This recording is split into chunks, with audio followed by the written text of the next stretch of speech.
بسم الله الرحمن الرحيم. خطبة له رضي الله عنه في نصح الرعية وبيان حقها عليه. وذكر ابن جرير أيضا في تاريخه أن عمر رضي الله عنه خطب أيضا فقال بعدما حمد الله وأثنى عليه وصلى على النبي صلى الله عليه وسلم: أيها الناس، إن بعض الطمع فقر، وإن بعض اليأس غنى، وإنكم تجمعون ما لا تأكلون، وتأملون ما لا تدركون، وأنتم مؤجلون في الدار غرور. كنتم على عهد رسول الله صلى الله عليه وسلم تؤخذون بالوحي، فمن أصر شيئا أخذ بسريرته، ومن أعلن شيئا أخذ بعلانيته، فأظهروا لنا أحسن أخلاقكم، والله أعلم بالسرائر، فإنه من أظهر لنا شيئا وزعم أن سريرته حسنة لم نصدقه، ومن أظهر لنا علانية حسنة ظننا به حسنا. واعلموا أن بعض السح شعبة من النفاق، وأنفقوا خيرا لأنفسكم، ومن يوق شح نفسه فأولئك هم المفلحون. أيها الناس، أطيبوا مثواكم، وأصلحوا أموركم، واتقوا الله ربكم، ولا تلبسوا نساءكم القباطيا، فإنه إن لم يشف فإنه يصف. أيها الناس، إني لوددت أن أنجو كفافا لا لي ولا علي، وإني لأرجو إن عمرت فيكم يسيرا أو كثيرا أن أعمل بالحق فيكم إن شاء الله، وألا يبقى أحد من المسلمين وإن كان في بيته إلا أتاه حقه ونصيبه من مال الله، ولا يعمل إليه نفسه ولم ينصب إليه يوما. وأصلحوا أموالكم التي رزقكم الله، ولقليل في رفق خير من كثير في عنف، والقتل حتف من الحتوف يصيب البر والفاجر، والشهيد من احتسب نفسه. وإذا أراد أحدكم بعيرا فليعمد إلى الطويل العظيم فليضربه بعصاه، فإن وجده حديد الفؤاد فليشتره. Satu khutbah bagi Umar radhiyallahu anhu dalam memberi nasihat kepada rakyat dan penerangannya mengenai hak rakyat yang perlu dia tunaikan.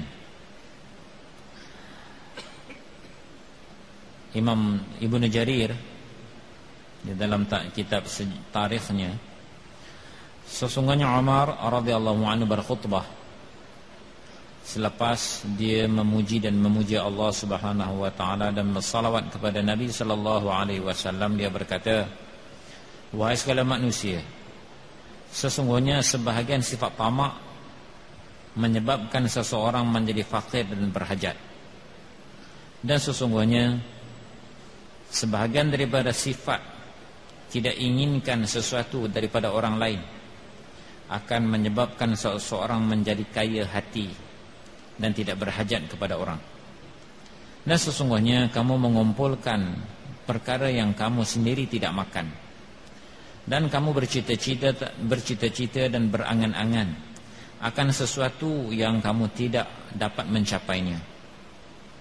Dan padahal kamu berada di atas muka bumi ini untuk satu tempoh masa di dalam tempat tipu daya, yaitu dunia. Adalah kamu semasa zaman Rasulullah sallallahu alaihi wasallam, sekiranya apa-apa kesalahan yang kamu lakukan ataupun sesuatu perkara yang kamu sembunyikan di dalam hati, kamu akan ditangkap, kamu akan dizahirkan dengan wahyi yang turun kepada Nabi sallallahu alaihi wasallam. Tetapi Nabi telah wafat, tidak ada lagi wahyi yang turun. Maka barang siapa yang menyembunyikan sesuatu, barang siapa yang menyembunyikan sesuatu, dia diambil atau diambil kira daripada apa yang ada tersimpan di dalam hatinya.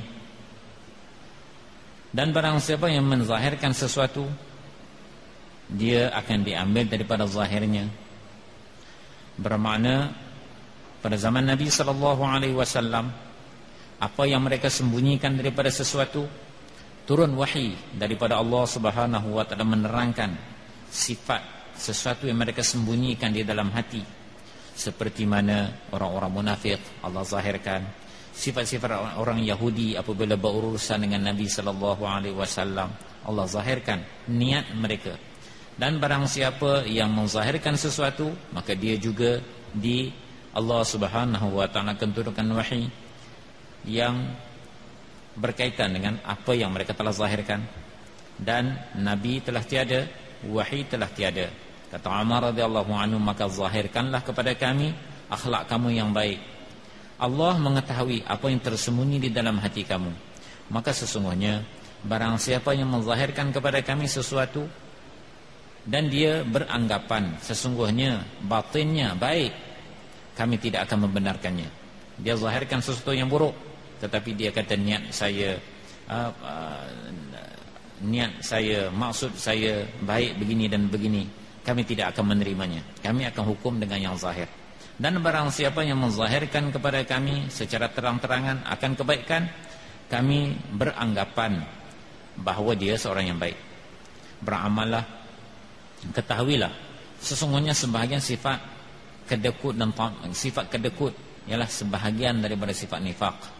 Allah Subhanahu wa taala berfirman, wa anfiqu khairan li anfusikum wa man yuqa shuhha nafsihi fa ulaika humul muflihun.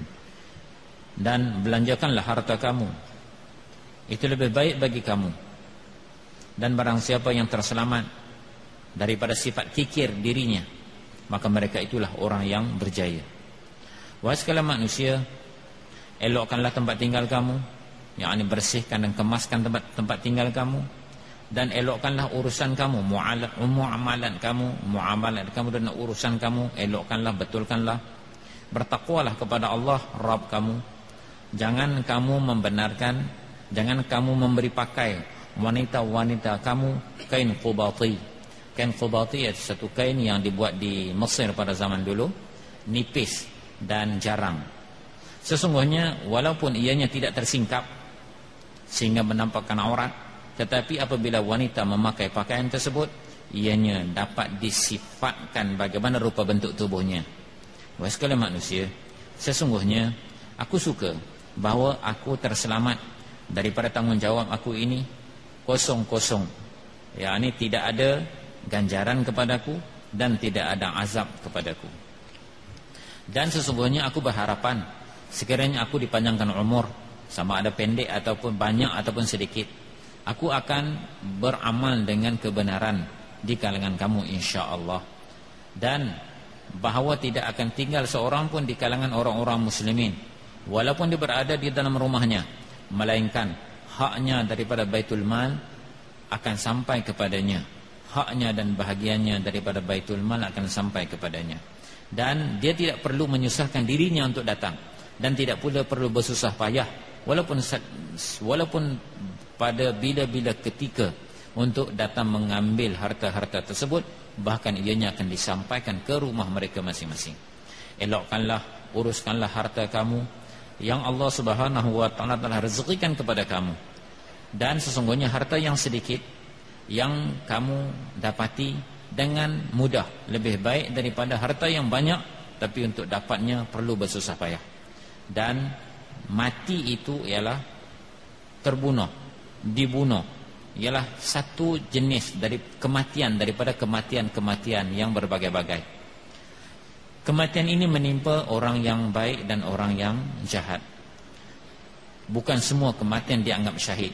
Bahkan mati syahid itu ialah orang yang mati di jalan Allah sambil berjuang mengharapkan ganjaran dan pahala daripada Allah Subhanahu wa taala. Dan apabila kamu ingin membeli unta, kamu pilihlah unta yang tinggi, lagi besar, dan kamu cubalah pukul dia dengan tongkat kamu. Maka jika kamu mendapati hatinya, kuda tadi, unta tadi, hatinya agak keras, tahan, maka kamu belilah dia. Semoga Allah Subhanahu wa taala beri taufik untuk kita dapat ambil i'tibar, amalkan dan sampaikan. Allahumma salli wa sallim wa barik alaih. Rabbana zalamna anfusana wa illam taghfir lana wa tarhamna lanakunanna minal khasirin. Rabbana atina fid dunya hasanah wa fil akhirati hasanah wa qina adzaban nar. Wa sallallahu ala sayyidina Muhammadin nabiyil ummi wa ala alihi wa sahbihi ajma'in. Walhamdulillahi rabbil alamin.